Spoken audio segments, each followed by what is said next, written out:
स्वागत है। मैं सुमित कुमार आपका मैं अपने YouTube चैनल पे स्वागत करता हूं।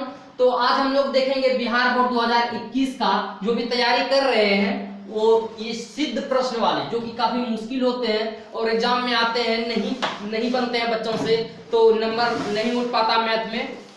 तो आज हम इसे देखने का प्रयास करेंगे और याद तो बिल्कुल करना ही नहीं है, स्टेप बाय स्टेप चीजों को समझना है ताकि एडजस्ट हो जाए माइंड में। ठीक है, तो बढ़ते हैं।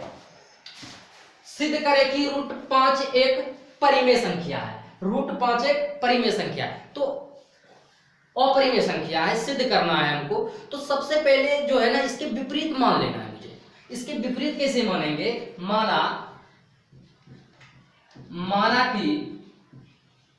माना कि रूट 5 एक परिमेय संख्या है। रूट 5 एक परिमेय संख्या है, इसके विपरीत मान लेना है। अगर हम रूट 5 को एक परिमेय संख्या मान लिए हैं तो परिमेय संख्या के बारे में आप लोग कुछ जानते होंगे। कक्षा 9वीं में आपने पढ़ा होगा, रूट जब भी कोई परिमेय संख्या होता है तो उसको हम p/q के फॉर्म में लिख सकते हैं। आप लोग जानते होंगे इस बात को। तो हम लिख सकते हैं रूट 5 इक्वल टू p/q। और ये भी जानते हैं जहां q बराबर 0 नहीं होना चाहिए। जहां क्या होना चाहिए? q बराबर 0 तो होना ही नहीं चाहिए। एक कंडीशन इस जगह और लिखना होगा आपको, p और q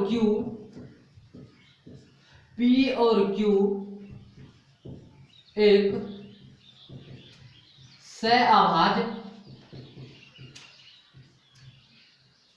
सहअभाज्य संख्या है, तभी हम उसको परिमेय कहेंगे। p और q एक सहअभाज्य संख्या है। सहअभाज्य संख्या के बारे में आपने पढ़ा होगा, फिर भी मैं बता देता हूं आप अगर नहीं जानते हैं तो। सहअभाज्य संख्या वो होता है जैसे कि मैं कोई संख्या लूं 12 3, इसे मैं काटूं तो 3 एकम 3 3 चौके 12। क्या इससे भी छोटा हो सकता है क्या? बिल्कुल नहीं हो सकता। और इसका जब एचसीएफ हम निकालेंगे, जब निकालेंगे तो एक ही आएगा। तो हम कह सकते हैं सीधी भाषा में, जिस भी भिन्न का एचसीएफ एक आए उसको हम सहअभाज्य संख्या कहेंगे। आगे बढ़ते हैं। अब मैंने इसको मान लिया है अपरिमेय, तो अब क्या करेंगे? अब दोनों साइड वर्ग करने पर आपको लिखना होगा दोनों पक्षों में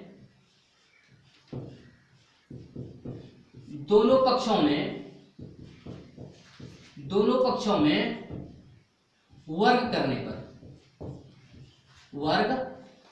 पर तो क्या हो जाएगा? रूट 5 का स्क्वायर बराबर p का स्क्वायर भी करना है और आपको q का भी स्क्वायर करना है। तो कर लीजिए। अगर रूट 5 का स्क्वायर करेंगे तो आप लोग खुद जानते होंगे, रूट 5 का स्क्वायर अगर करते हैं तो इसका मतलब ये है रूट 5 गुना रूट 5, ये दोनों रूट के अंदर आ जाएगा 5 गुना 5। और रूट के अंदर कोई भी दो संख्या होती है तो उसे एक को हम बाहर निकाल सकते हैं। तो इसका क्या हो जाएगा?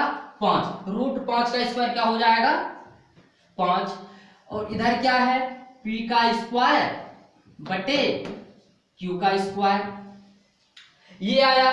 q को हम अगर इधर लाते हैं तो 5 के गुना में होगा, तो लिखेंगे 5 q का स्क्वायर इक्वल टू p का स्क्वायर। अब मैं यहां अगर मैं देखूं तो 5 p के स्क्वायर से विभाजित है। 5 जो है p के स्क्वायर से विभाजित है, तो लिखना होगा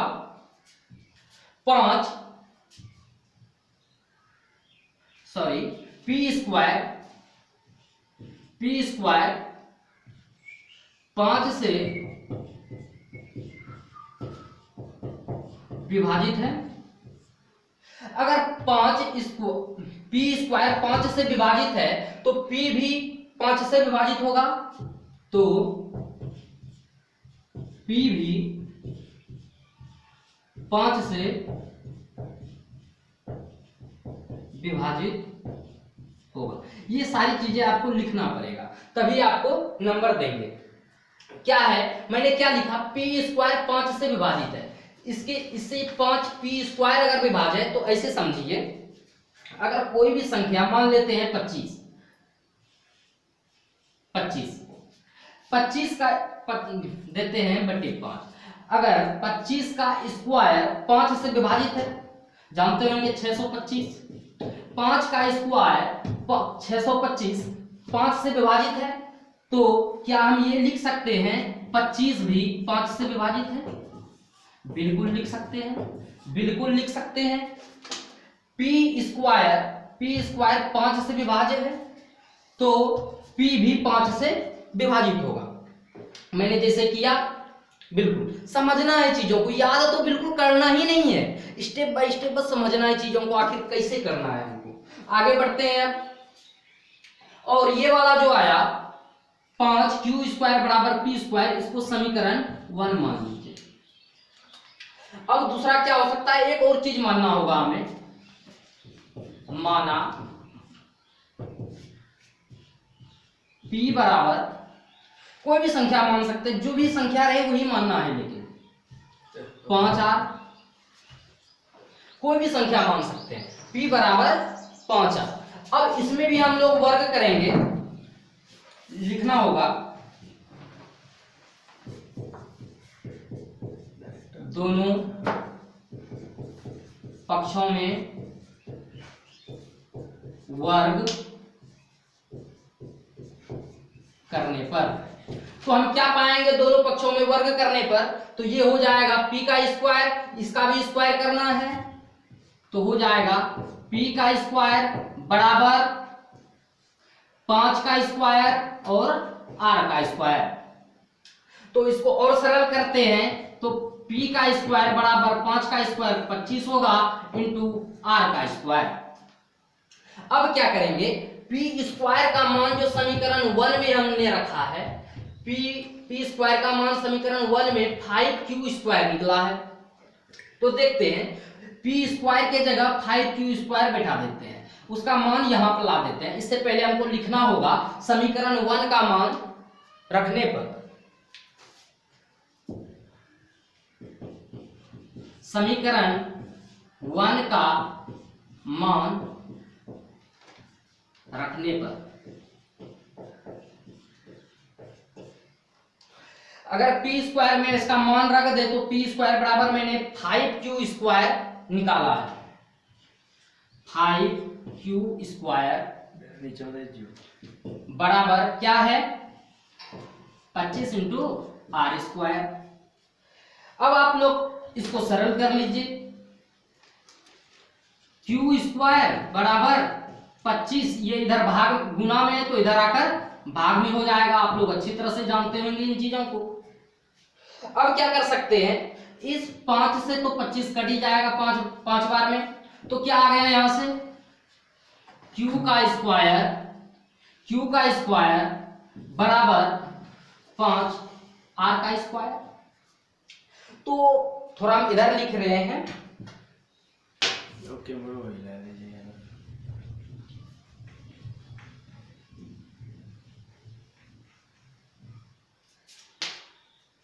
आप लोग ध्यान दीजिएगा, थोड़ा इधर लिख रहे हैं हम। मैंने यहां क्या ला दिया, q का स्क्वायर 5 r का स्क्वायर, तो यहां से हम लोग देखते हैं q स्क्वायर जो है, q स्क्वायर वो 5 से विभाज्य है, q स्क्वायर 5 से विभाज्य, यहां भी जैसे कि यहां हमने किया था p स्क्वायर 5 से विभाज्य है। अब यहां देख रहे हैं q का स्क्वायर जो है 5 से विभाज्य है, q का स्क्वायर 5 से विभाजित है, तो क्या हो जाएगा, जो मैंने पहले किया था, तो p भी 5 से विभाज्य होगा, तो यहां भी q भी 5 से विभाज्य होगा, तो q भी 5 से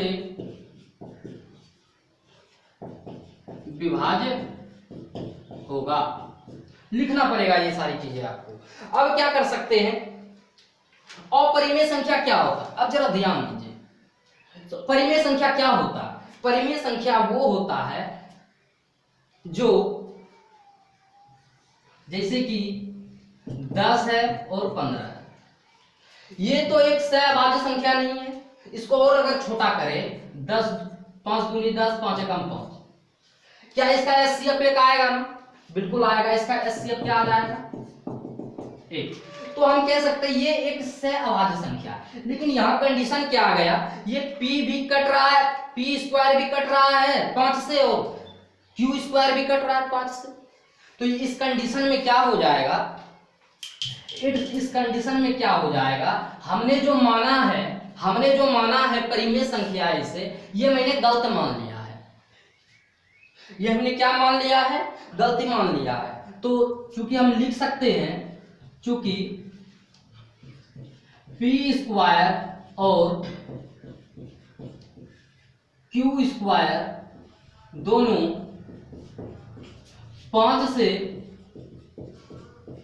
विभाजित है, p स्क्वायर और q स्क्वायर दोनों 5 से विभाजित है, अतः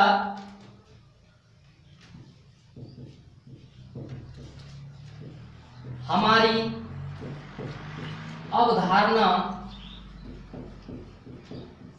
गलत है। इसलिए √5 एक अपरिमेय संख्या है। उम्मीद है आप लोगों की समझ में आ गया। बिल्कुल चीजों को तो याद ही नहीं करना, मैंने स्टेप बाय स्टेप बताया आपको। अगर समझ में नहीं आया तो वीडियो को पीछे कीजिए, आपको जरूर समझ में आएगा। और जो है अगर कोई और सिद्ध करने के लिए दे दे, √5 के जगह आपको √7 दे दे, या और भी कोई चीजें दे सकते हैं, तो अप्रोच तो बिल्कुल यही रखना है। आप लोग अप्रोच तो बिल्कुल यही रखना है, लेकिन जो √5 के जगह हम लिखे थे वो √7 आप दे दीजिएगा। बस अप्रोच यही रहने वाला है, आपका नंबर नहीं कटेगा। तो यहीं पर आपसे विदा लेते हैं। अगर पसंद आए तो वीडियो को चैनल को सब्सक्राइब भी जरूर कीजिएगा। धन्यवाद।